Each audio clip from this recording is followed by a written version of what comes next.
I'm Anne Holden. I'm the Director of Medical Education here at Southport and Ormskirk Hospital, and welcome to hello, I'm Anne Holden. I'm the Director of Medical Education here at Southport and Ormskirk Hospital, and welcome to our weekly grand round in our new format. You'll have to bear with us a little bit today, I'm afraid, because we are having some IT issues. So one of our speakers at the moment isn't actually with us virtually as of yet, but I'm hoping that she will be joining us shortly. This is actually a rescheduled session that was planned earlier on the year, but had to be postponed because of COVID. And really, it's quite ironic or fortunate that actually this presentation is coming in the week of the guilty verdict in the Derek Chauvin trial, but also the day after Stephen Lawrence Day.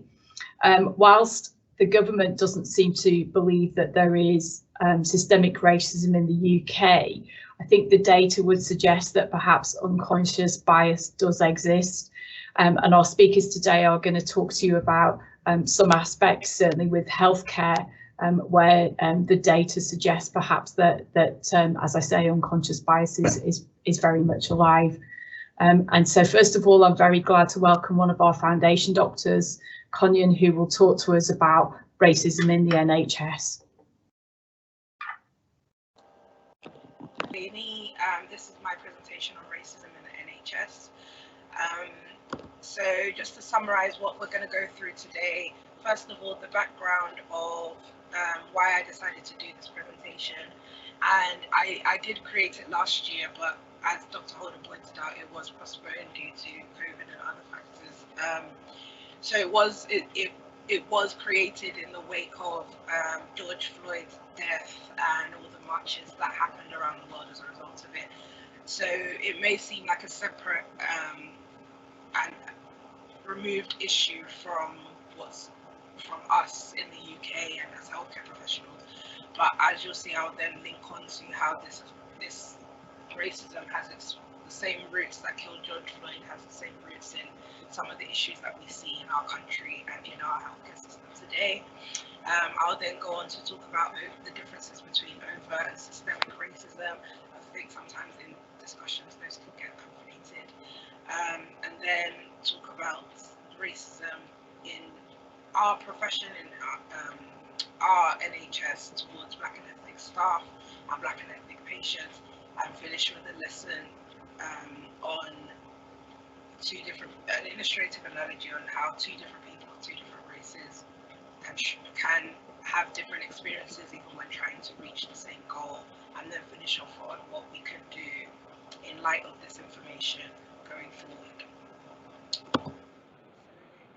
The background is George Floyd, for those who don't know, which I think most people do, he was an African American man who was stopped on, he had the police called on him for, I think it was using a counterfeit $20 bill, and it resulted in an altercation where the white police officer reprimanded him. It led into a violent attack, and he stood on his neck for 9 minutes till he basically suffocated him to death. It was filmed, and it was shared all over the world, and it sparked a lot. And it's not an isolated incident. It's after a lot of cases of police brutality against particularly Black people have been reported, some recorded, some not. But I think this case became so public because the video was so graphic and because it was shared everywhere. And the time that it was happening, it sparked the world. I know there was some in Liverpool, there was some in major cities all over the UK, in different countries, and in every state in America. It became one of the largest kind of displays of civil unrest I've seen in many years. So just to add an update to the case, as of this week, the police officer has been found guilty on all 3 counts of murder. A case which, he was filmed murdering the guy, so it shouldn't have been so contested. And I think the fact that so many of us stood and watched in bated breath, thinking that he would get, you know, scared to hope is a phrase I heard. Scared to hope that he would actually get convicted of murder. I think that's just a sort of illustrative of the issues that we're talking about, because although he was found guilty, there were many other cases where similar things happened and the murderer walked off scot-free. So it is a victory in a long fight towards racial equality. So, you know, as I said, some people may watch this story and think, well, this is just America. They have guns, they have violent police, they have all these different issues that we don't have here in the UK. And there has been a lot of debate about, you know, that's an American problem. So I wanted to talk a bit more about how does this relate to us over here in Great Britain. So I just had a quick question. I'm not sure if I can get people to reply, but does anyone know when Britain stopped paying the families of former slave owners? Don't reply if you've seen this presentation before. Any guesses? I'm not sure on the live feature if I can actually get people to reply, but it was 2015. Just 5-6 years ago was when when slavery was abolished. Some of the slaves were given a little bit of compensation, a plot of land, and I don't know if anyone's heard the phrase 6 acres and a mule. That was the kind of compensation for slaves, at least in America. I'm not sure if there was anything over here in the UK. But what Great Britain did and what the American government did was, instead of properly compensate the former slaves for everything that they'd been put through, instead they paid the slave owners for loss of property, is what they called it. They compensated them because they'd lost their labour force in the house, not recognising it as what it was, but, you know, saying that you've lost some labour and this will have an effect. And they have been compensating them every year until 2015 was when the debt was paid. It wasn't like an equality, like they realised this might be a little bit problematic. They stopped paying them because the debt was the compensation was complete. So that's just a little tidbit to tell you how this affects UK. And then obviously Dr. Holden touched on the fact that there's also been a report this month, a government report that suggests that institutional racism doesn't exist. And it was very interesting when this report came out to see the different reactions of people. And obviously for me, I spoke to my family and friends who are mostly black, and they just found it some found it funny, because it was like, you know, of course they're going to say that Britain has a long history of denying issues and keeping things under the carpet and pretending things don't exist. So we know, if you're a black person working in any corporation in this country, you know institutional racism exists, you feel it every day. But to hear this report say that actually we investigated and it doesn't exist, it kind of just feels like, of course they said that, you know, it kind of mirrors the sentiment that our issues are ignored, they're explained away, they're denied, they're belittled. It reflects the denial of racism that this country is very good at. But it was just interesting to point out, especially in light of this presentation today, that this is a very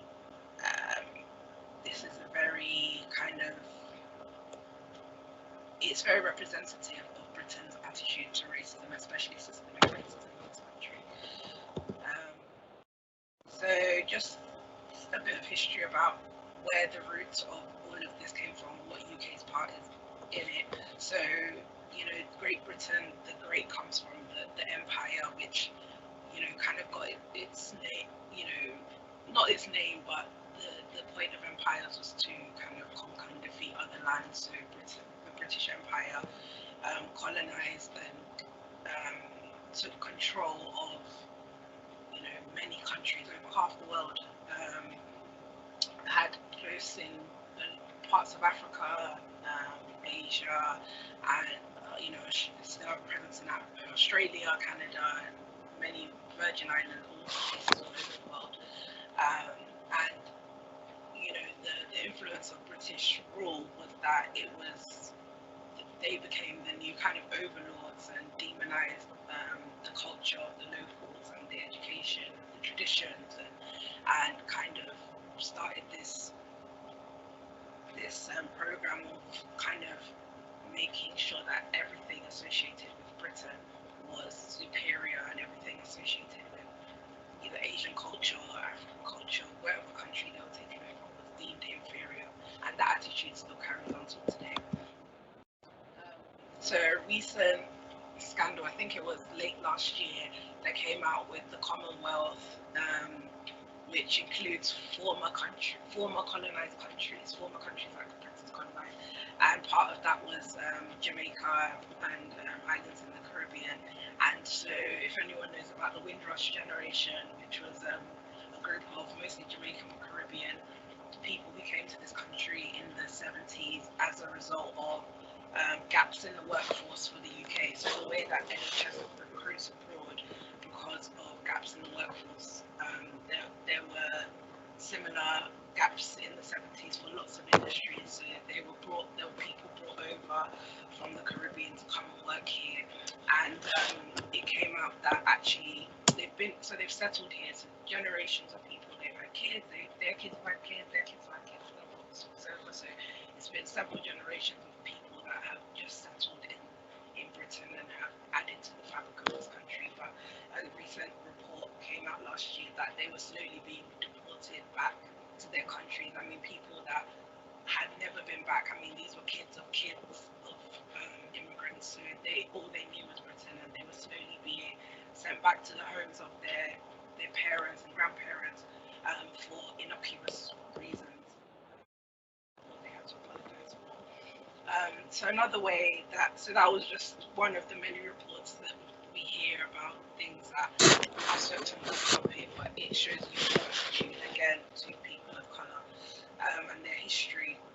And racial science is another way that we, especially in the medical field, have normalised attitudes of white supremacy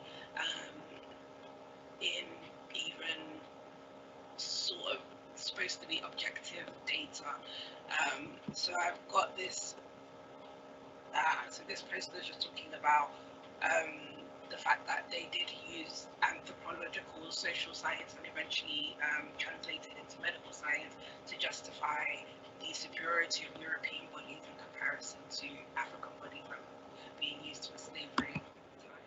So this was an excerpt from a medical journal at the time.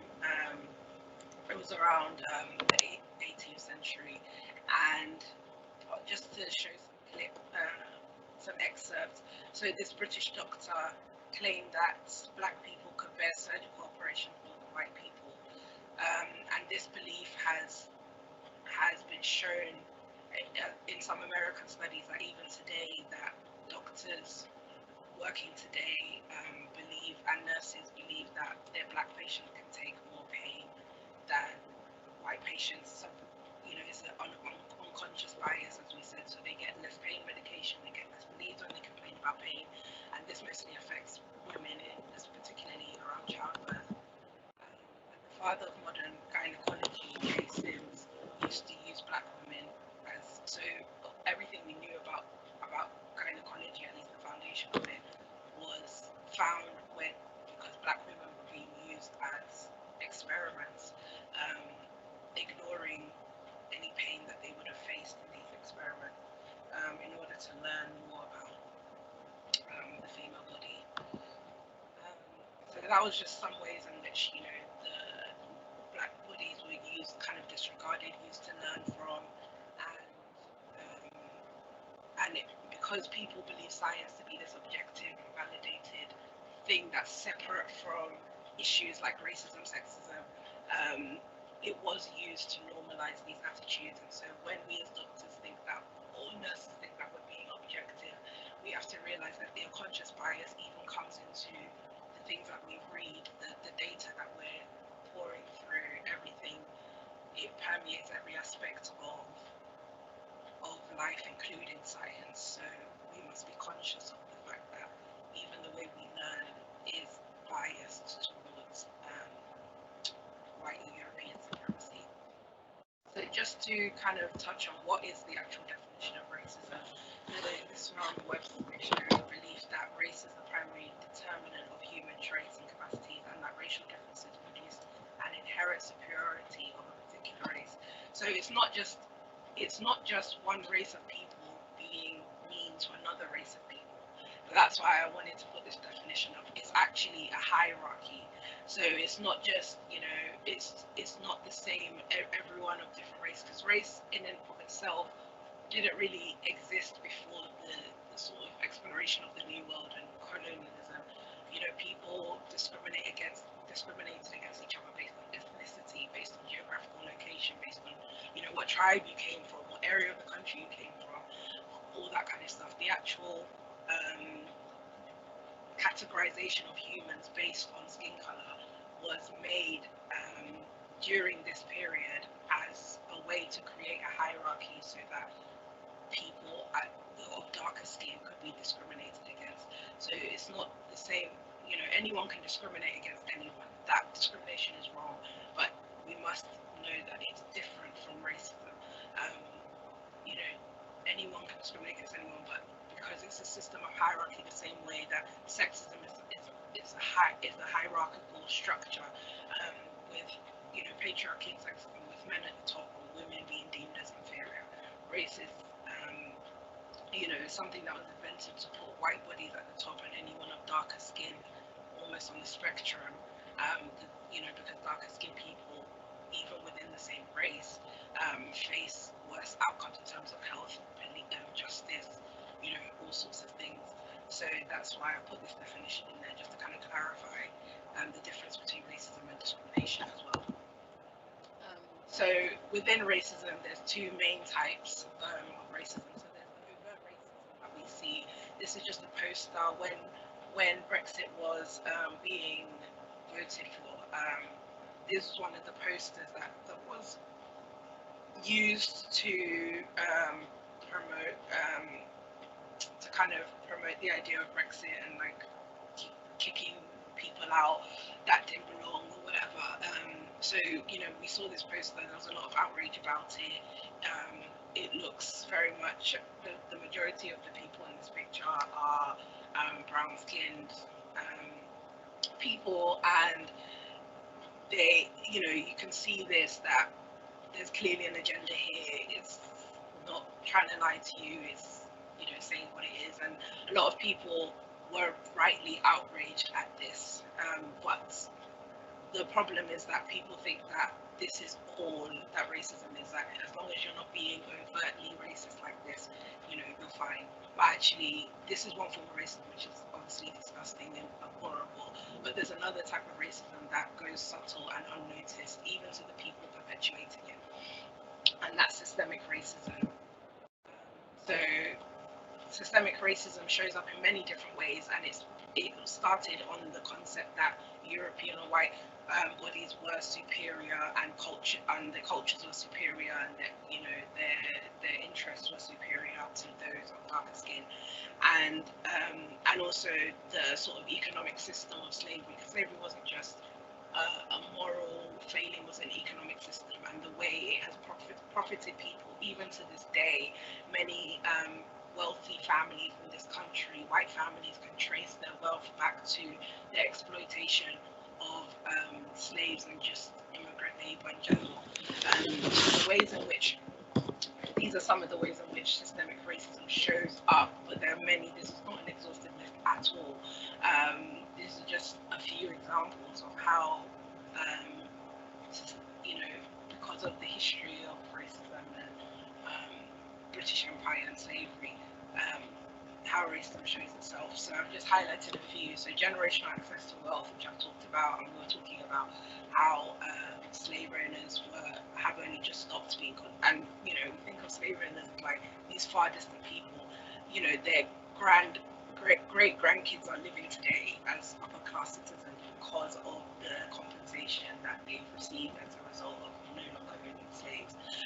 So that kind of access to wealth. We know that even the British Museum hosts a lot of priceless artifacts that are supposed to be worth, you know, probably millions of pounds at this point, that were actually just looted from African countries and Asian countries when the British, you know, empire left. When they left the country, they just took stuff, ransacked stuff, stole things, and put them in a museum and said, you know, charged the people who they stole it from to come and see it. So things like that just shows you kind of the attitude of, like, you know, what we've done and what we have is superior to everything else. And the privilege, which is a big can be a trigger word in conversations. So one thing I said when I did this presentation before is that privilege is not about what you've gone through, it's about what you haven't had to go through as a result of things like race. So it's not to classify the struggle, it's not to discredit the struggles that any individual has had to endure in order to get where they are. It's not saying that as soon as because you have privilege, you haven't been through anything, you haven't suffered. No, it's not. It's saying that, you know, because of your race or because of whatever factors given you privilege, you haven't had to see, you haven't had to go through an extra layer. So for instance, everybody has privilege. For instance, I have a British passport, and because of that, I have a lot of privilege that people who don't have a British passport. So I'm Nigerian, so I have a British and Nigerian passport. But for those who only have a Nigerian passport, to be able to travel to different countries and see different parts of the world, something that I've been lucky enough to do. Other people with a Nigerian passport, not saying that they can't, but it would be much harder because they would, you know, the logistics of going into different countries. It's a small example, but it's just a way to say it's not that I haven't struggled. Obviously, I'm still a black woman, and the intersection of sex and racism still will affect me, but there's other ways in which I haven't been affected, just for things like having a British passport, being able to speak English, all that stuff that in this westernized world we all have some level of privilege, and it's just about acknowledging it and using it to help those who don't have the privilege. And we've talked about unconscious bias as well, and all these other things that in which systemic racism plays out.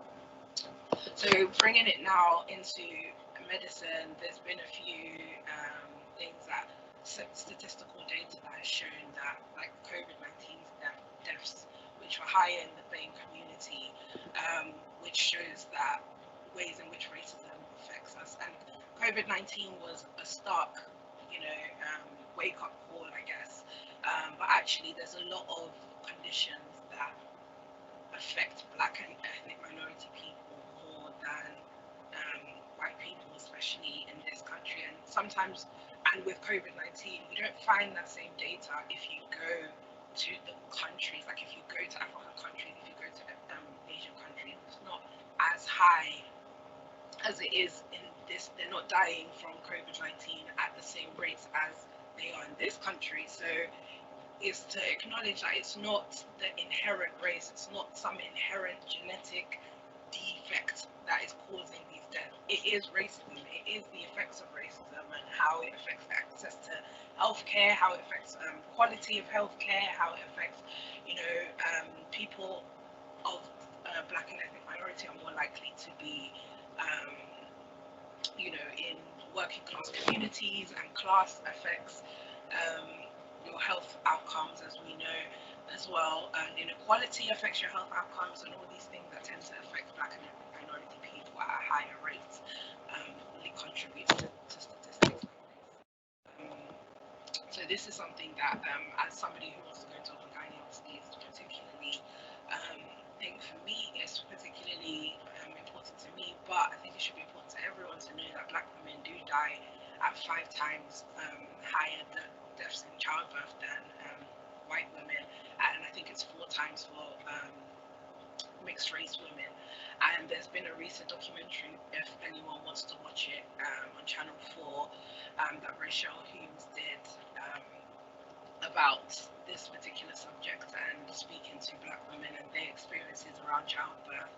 And it was actually quite heartbreaking to hear that some of them, they were treated, their concerns were dismissed in certain cases, and when they had pain or when they knew something was wrong, it was ignored or it was waved away and things like that, and that led to deaths in some cases, but also just morbidity in some cases. They ended up going to ITU for things that could have been treated at an earlier stage. So this is another way that we've seen racism show up in medicine. In a more subtle way is things like normalization of white skin in textbooks, making doctors more likely to be reported to the DMC, and obviously the financial pay gap between white consultants and Black and ethnic minority consultants, and I'm sure this even translates to nurses at a higher level and things like that. So this is just to talk about the white skin. So this is Kawasaki disease, skin condition, a viral infection that can happen in children that can be fatal if left untreated. So the picture on the right is the picture. I remember that specific picture in my textbooks when revising for my exam. And so because Kawasaki disease, unless you're in pediatrics, it's not something you're going to come across a lot. But I would know that if I saw this rash, the one on the right, I would be like, oh, I would think of Kawasaki disease as a differential, and and that child is more likely to get the treatment a lot quicker, which is going to lead obviously to better health outcomes. However, the picture on the left is the same disease in a Black child, and I have never seen this picture. Like I found it when researching for this presentation, and it took me a while, because I even remember researching, learning not just about dermatology but infections and other ways in which other skin signs of diseases, and Googling what they look like in Black skin, and it's really hard to find. It's definitely not in the textbook, and it's barely on Google Images. So for me, I don't know if anybody else would feel the same way, but if I saw the child on the left, Sorry, Dr. Konyin, could you possibly turn your microphone up? Just so we can hear you a little bit clearer in the lecture theatre. This is the loudest it can go, I'm sorry. I think I can find that. I'll try and speak up a little bit. Okay, thank you very much. No worries. Thank you. Sorry to interrupt you. Carry on. It's fine. Thank you for letting me know. So what I was saying is that so this picture on the right is of a white child with Kawasaki disease, and this is the one that most often shows up in textbooks. But on the left side, it's the same skin condition, but because anyone who goes through medical training, you're less likely to see the picture on the left as a representation of Kawasaki disease. So when you see it in practice, unless you treat a lot of Black patients, it's going to be harder to spot. You're going to most likely the differential won't come up as quickly if this is the only sign that you see, and so that child is probably going to get treatment a lot later, which is going to have effects on their health outcomes. So this seemingly small thing can actually have large effects, and it happens with a lot of things, because if we think about medicine, a lot of when we talk about examining patients, it's end of the bed examination. You look at the patient from the end of the bed to see how well they are in the first instance, especially in hospital medicine. And a lot of things are pallor, cyanosis, jaundice,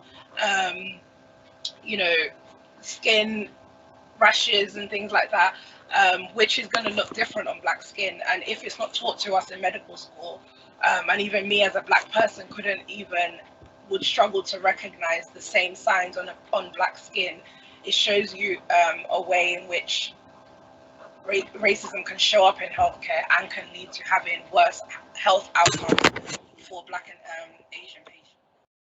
So Lyme disease is another example. So it's obviously comes from a tick bite, and you initially see the target sign, but obviously it can lead to more systemic complications. And a study found that in America, found that African Americans were more likely to suffer severe complications from Lyme disease than white Americans. And they looked into it and what the reason was, and it was actually because the target sign that we're taught to recognize in the early stages of the disease wasn't as obvious on black skin. So they weren't noticed and they weren't recognized and they weren't treated and diagnosed quickly enough, so that it tended to progress onto more serious complications. And then this is just an excerpt of somebody that was talking about when they suffered from COVID-19, they were calling 111 and they were getting advice such as, you know, if you turn, don't call us back until you know, if you turn blue, which you should not be waiting till you turn blue to access medical care, but also, you know, as a black person, you're not going to turn blue. So at any point, no matter how low your oxygen levels get. So that's just the way in which, you know, the way in which we address patients, speak to patients, treat patients is very focused and centered on white skin. And that obviously will have health outcomes for patients who are not white. So this is talking about the death rates as well. And also another point which I didn't add to the presentation, but also conditions like sickle cell, which affect Black and Asian patients at a higher rate, aren't very well recognized and treated in a lot of UK hospitals. Sometimes it's because the population is not as much, but it means that when a Black person comes in or Asian person comes in a sickle cell crisis, and there's been a recent report of a Black child who had to call, I don't know if anyone heard about it, he had to call 999 on his hospital bed. So he was in hospital suffering from a sickle cell crisis, and no one really knew what to do, how to treat it, how to manage it, and it had very grave outcomes for him, ended up dying from that. So it's something that it's just subtle ways, it seems subtle, but it's ways in which we aren't taught in a way that promotes diversity or equality of patients of all races. So that's kind of talking about how it affects patients, but it also affects staff as well. So this report that I got at the time of my presentation, so it was accurate at when I made it this time last year, but it came out as 53.1% of all NHS staff, and that's including nurses, pharmacists, lab technicians. 53.1% of them in the NHS are identified as Black or Asian ethnic minorities. That means over half of NHS clinical staff are Black and ethnic minorities. So you think that, you know, even people making arguments that, oh, it's because they're not really there in large numbers, you know, in other corporations where there's only a handful of Black and Asian people, and so they may at some level expect to face some discrimination, which is not fair, but we see that even in the NHS, where they make up over 50% of the clinical staff, they still face discrimination and racism. So it's something that's so tied in to our bias here in the UK that it affects even when they are the majority, even when Black and ethnic staff are the majority, they're still more likely to be affected by issues of inequality and racism. So this is just a slide talking, it was from an American study, but this was, it was in the NHS, but this was talking about how much staff dealt with racist abuse, whether it's from name calling, or they felt like patients didn't trust them as much or didn't want to accept care from them because of their race, or colleagues being refusing to work with them because of their race. So it was quite a large percent. So 40% had dealt with some type of negative. And actually, when I made this presentation, a few doctors came to me and said, oh, I'm glad you're doing this presentation. I have had instances where patients have said things to me, particularly, in patients, doctors and nurses who wear headscarves, and, the Islamophobia that goes with that, and all these kind of things, that it still happens in our hospital. In every kind of hospital, there has been some instances of having to deal with name calling from the people that you're trying to help and that you're sworn to protect. And then 21.5% felt that they were blocked from promotions because of race. 60% felt like they were treated inferior because of their race. So this is just a quick illustration on how racism and privilege can affect people right from a young age trying to get into the profession of being a doctor, particularly. So this is Jack Smith, a British-born guy, and Femi Adebayo, who is Nigerian, and they both, from a young age, decided that they wanted to be a doctor. So looking at the factors that's going to affect both of them before they even apply to medical school. So school funding, and this is statistical. It's not saying that every white child's going to experience this and every Nigerian child is going to experience, but statistically, what is more likely to happen?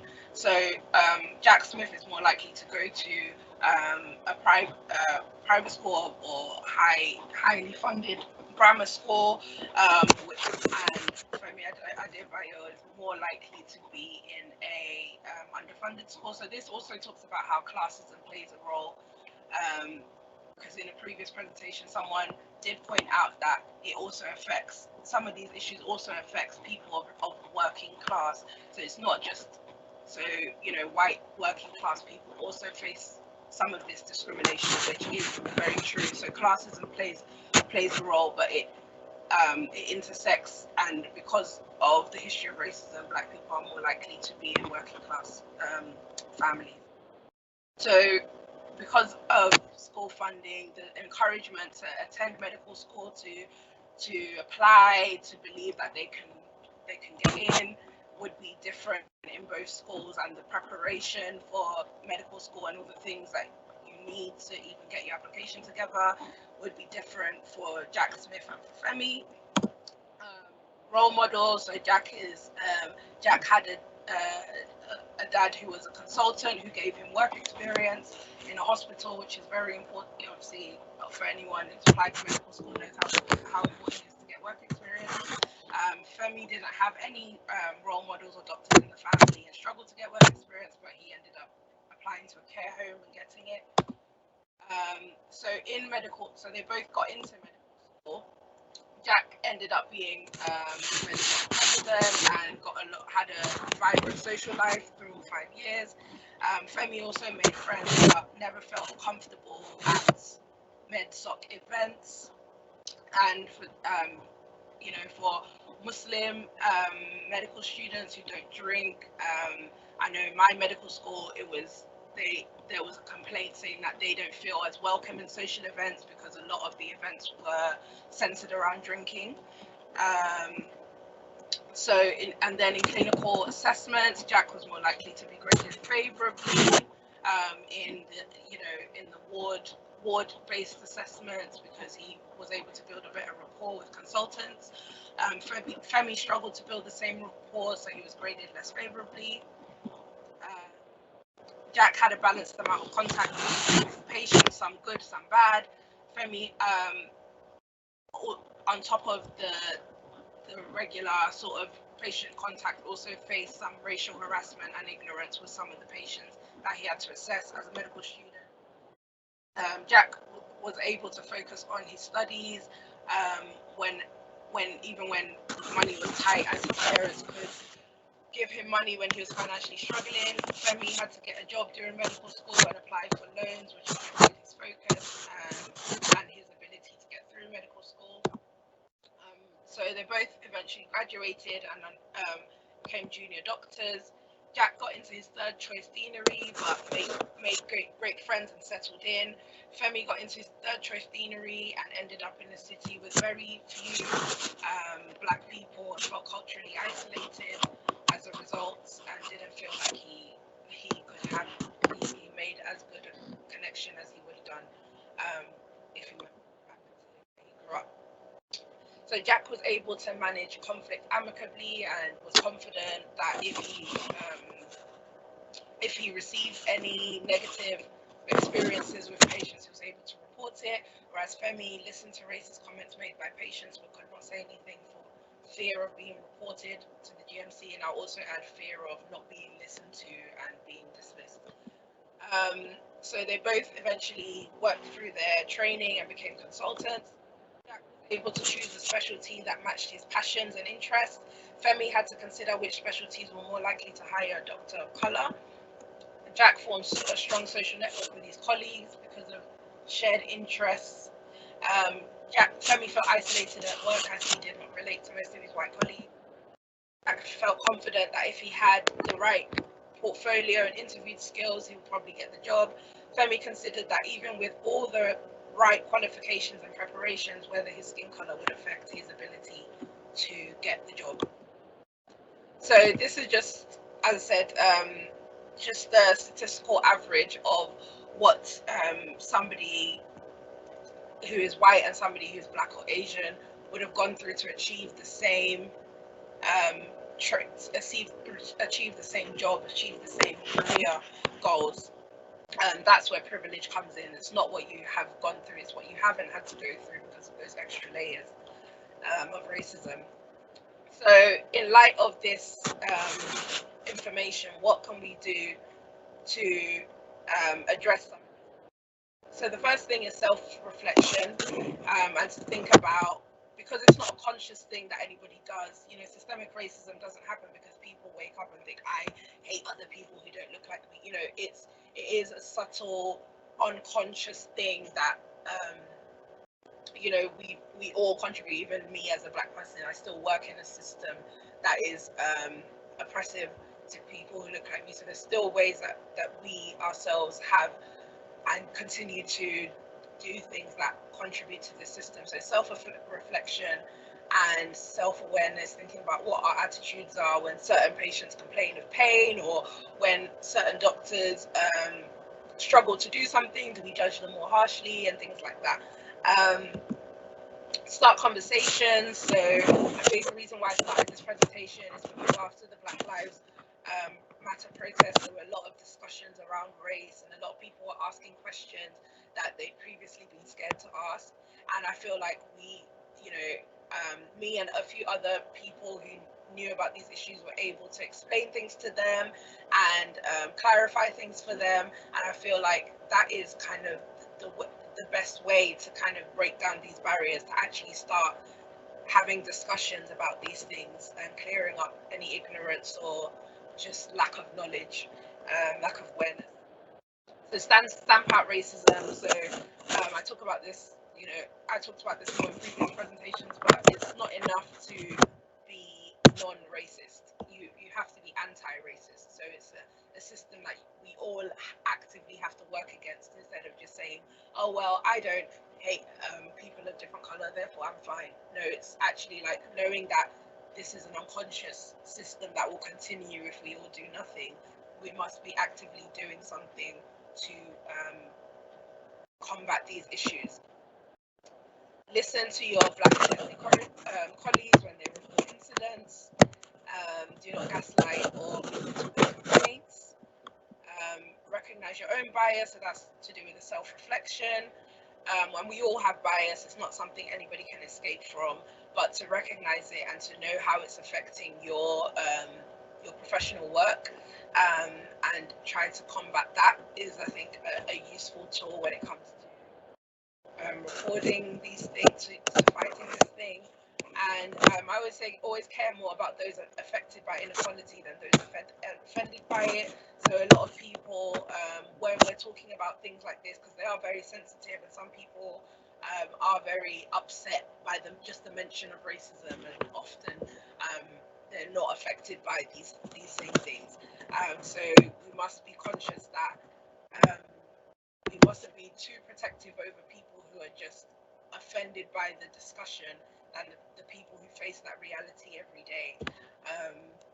Because those are the sort of people who fall victim to this, not the people who are triggered by the word racism, but the people who are affected by racism every day. And educate yourself on this topic. For those listening who didn't know some of the things that I'm talking about or shocked by some of the things, Google it, read up on it, watch documentaries on it. It's out there, the information is out there, so we just all need to educate ourselves on these things. And be an ally. The acronym that was constructed by Annual Barrow, who's a radiologist who did a similar presentation to mine. So A stands for always center the person impacted. L, listen and learn from those who are affected by racism. L, leverage your privilege to help others. So it's not about denying your privilege. It's like saying, yes, I have privilege, but there's nothing, there's nothing we can do about it. We do have privilege, but we can use that privilege to help others. We can use our voice to kind of advocate for those whose voices may not be as heard as quickly, and use our platform to give other people a platform who may not have that same access. And why yield the floor? So give other people, listen and give other people who are affected by these issues the chance to kind of tell you about what they face, both patients and other staff members. So I just added this slide in terms after discussing with a few people about what not to do and some of the issues that I feel like this country in general, and it's particularly in lots of corporations, they tend to do a lot of things that feel very progressive but don't actually accomplish anything. So it's just to kind of highlight that, after this, I feel like a lot of people want to be like, okay, let's do a bunch of stuff, but just to highlight that stuff like tokenism, like saying, oh, because we have one black employee in this department, or we have one Asian nurse consultant, that means we've done our job. And we must not fall into that trap of thinking that just because we have the token ethnic minority person on staff team that the issue is solved. So one of the things what not to do is to stay away from rhetoric that's just kind of feels more tick boxy than actually effective. Committees, like there's a lot of, I've spoken to friends who work in non-healthcare committees, but I think it even affects the NHS as well. We like to form diversity and inclusion boards and all these things without actually checking whether we're listening to the people on those boards, whether we're taking their concerns into consideration, whether we're actually putting things in place, or whether we've just formed a committee and then just said, okay, carry on, we formed a committee, that's done, that's over. No, this is a daily kind of continuous work that must be done. There's no one activity you can do that might make the organization feel better but doesn't actually accomplish anything in terms of addressing the issue. So silence on important topics. So I was one of the reasons also why I created this presentation, that I noted that our hospital, not just our hospital but a lot of hospitals didn't come out with any kind of statements when the Black Lives Matter thing was in full swing, where I think there was a bit of fear of like what to say and whether to say the wrong thing, but actually not saying anything at all can be very also send an important message as well. It can highlight to your staff or feel like you don't care, or which is, I don't think it's the case at all, but it's just to note that when we're worried about upsetting or saying the wrong thing, sometimes it's better to at least try and say something, even if it's something that you may have to ask certain colleagues what to say, or if you don't know enough about the topic, you may have to consult somebody who does know a bit more. But silence and doing nothing and just saying, we don't want to upset anyone, so we'd rather just do nothing at all, can also send a powerful message to ethnic minority staff about how much you actually prioritize their concerns. So doing nothing, lip service, and then on the flip side, just saying something and then not actually doing anything about it. White-splaining, which is a term I kind of came, because we all know the term mansplaining, but it's just to, you know, when people highlight what they're going through, you can't tell people you are not experiencing this when you have never been in the shoes of those people. So just be careful not to try and explain racism or try and excuse racism when people are actually telling you that they're going through it, which I think is probably heavily represented in this report that says that institutional racism doesn't exist. To say that to people who are going through it and feel it every day and feel the effects every day is very insensitive and doesn't accomplish the task at all of tackling racism and any discriminatory kind of thing. You know, people who aren't being discriminated against shouldn't tell people who are that, no, you're not. So nothing. I think the worst thing to do is nothing at all. As I said, that this, well, not the worst thing to do, the second worst thing to do, because this system will continue if we all just walked away from this presentation and said, oh, that's bad, and did nothing more. This thing that I'm talking about, this systemic racism, will continue because it's an unconscious system that just carries on. If we're not actively working to see what role we can play in abolishing it, it will continue. So we have to do something. There's just some resources for those who wanted to look more into this. BMJ, I would recommend the BMJ collection, Racism in Medicine. There's a lot of published articles and studies and things talking more in detail about some of the things I've said, plus and more. And then Why I'm No Longer Talking to White People About Race is a popular book I know a lot of people have read. And then on this documentary, I forgot to add it, but also look for the Channel 4 documentary. I can't remember what it's called, but if I'm able to send an email out, I can send the link about how Black women are dying 5 times more than white people in childbirth, and why some of the reasons why this could be the case, and things. I think they're petitioning Parliament to do something about it because it has been a recognised thing that nobody's done anything about. So stuff like that, just to kind of learn more about this for those who didn't know some of this stuff before. And for those who again wanted to look more into this. And thank you. That's the end of my presentation.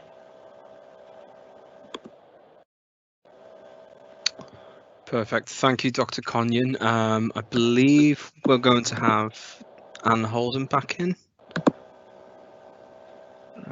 We'll just send Anne over live. Anne, you're now live. Thank you very much for that, Konyin. It was a very interesting presentation, and I'm sure it's given a lot of people food for thought. Interestingly enough, my 19-year-old is just coming to the end of his second year at university in Leicester, not Jack Smith, because he's not doing medicine, he's actually doing psychology.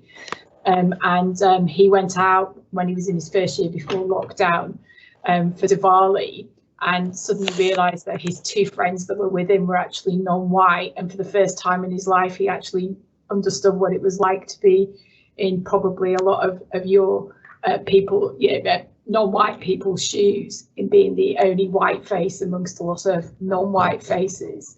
And I think it is challenging for us who have not been in minority groups to be able to walk in other people's shoes to understand what it is like for people. And it was certainly a very interesting experience for my son. The Royal College of Obstetricians and Gynecologists, I think, are taking note of the data that you were alluding to around pregnancy and childbirth. And if obs and gynae is your chosen career, then hopefully you can influence positively, policies and things that may help. If there was one thing that you feel that organisations could do, so this trust, for example, what would that be? I think one thing is that there's no one thing. You know, it's a lot of action that's going to take place to dismantle something like this. So can I just check with the event organizer that we've actually gone back live with Konyin for the answer? That's sent over now. Apologies, there was a slight delay.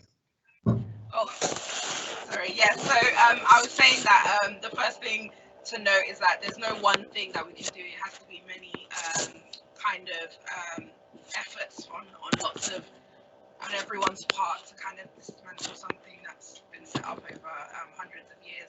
But I think in the wake of the protests and everything like that, what I would have personally liked to see is kind of at least a statement of support, and to say that we recognise that these issues are present, and that if there, and maybe like a something to say that, you know, we recognise your concerns and we recognise that this is a thing, and if there's any specific issues that anybody wants to talk about, or because these issues are very triggering, and Black trauma is unfortunately something that we've gotten used to so much in the media, that you know, to recognise that this is triggering to people who face this every day, and, you know, a safe space to kind of either raise concerns or talk about it or suggest things, which I think I saw a diversity board